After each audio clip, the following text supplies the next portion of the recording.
Hey, how's it going? I'm Hank. I'm going to give you a quick tour of our 2020 High Roof Extended Transit.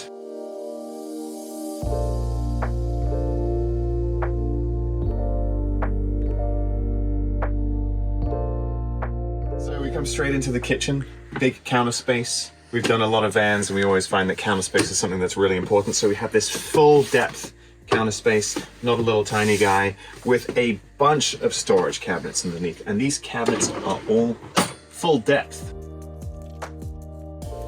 In the kitchen, we also have this 2-burner propane stove that takes these little 1-pound tanks that you can get anywhere. Our front seat swivels around, so you can get some work done, you can eat dinner here. When we lived in this van full time, we worked remotely, so a lot of hours spent on a computer. It was a really comfortable place for that. With that, on the roof, we have Starlink. So that is 270 megabits of internet anywhere. It's all pointed down the road, so if you're driving down the highway, there are no trees that get in the way or anything. You get excellent internet all the way down the highway. So one person's driving, one person's making money. Full queen, north to south. You can fit these east to west in transits, but then you have to put pop-outs in on the side and you lose a little insulation. So these walls are fully insulated, nice and warm, keeps you warm in the winter, cold in the summer.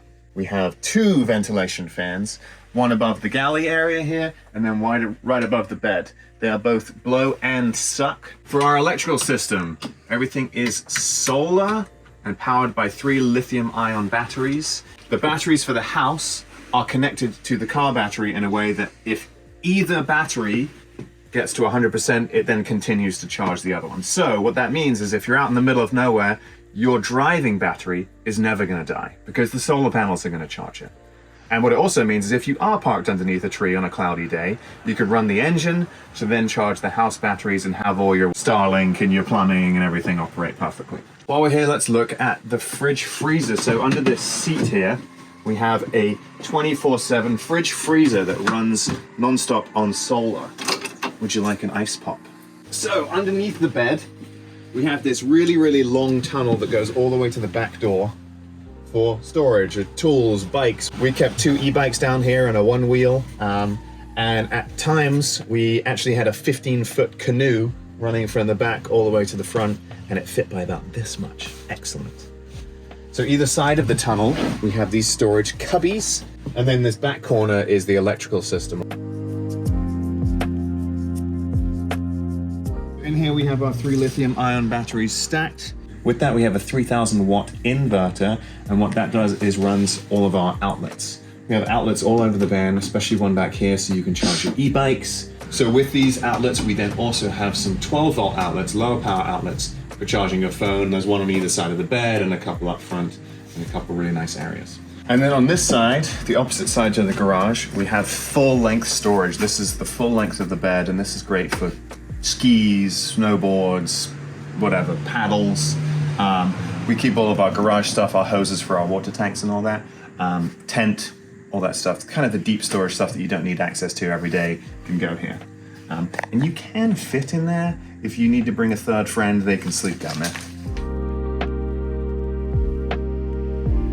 So down the full length of this driver's side, we have these nice big cabinets with soft closed doors. Very nice. 2 for clothing, 1 for a pantry, and then 1 for other kitchen stuff or whatever personal items you have up front. Down both sides of the bed, we have this kind of, we'll call it bookshelf with a 110-volt outlet and a 12-volt outlet so you can charge your phone or other devices down here.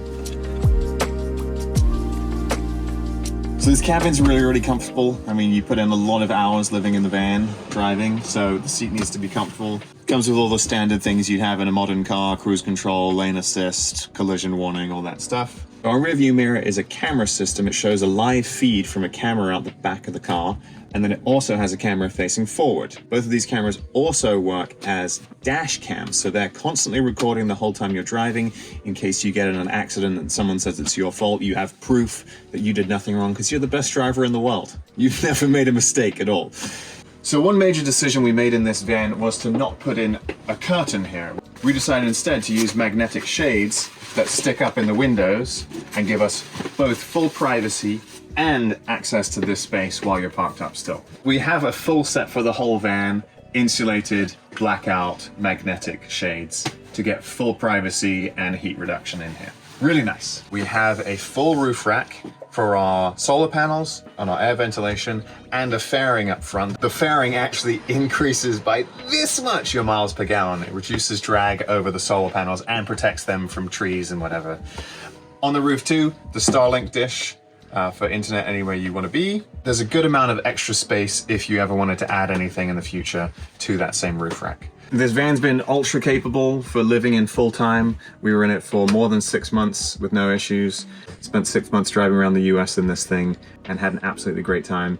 What a pleasure to be in this high quality thing. Having the high roof and the extended mean it's the most space you can have in a van.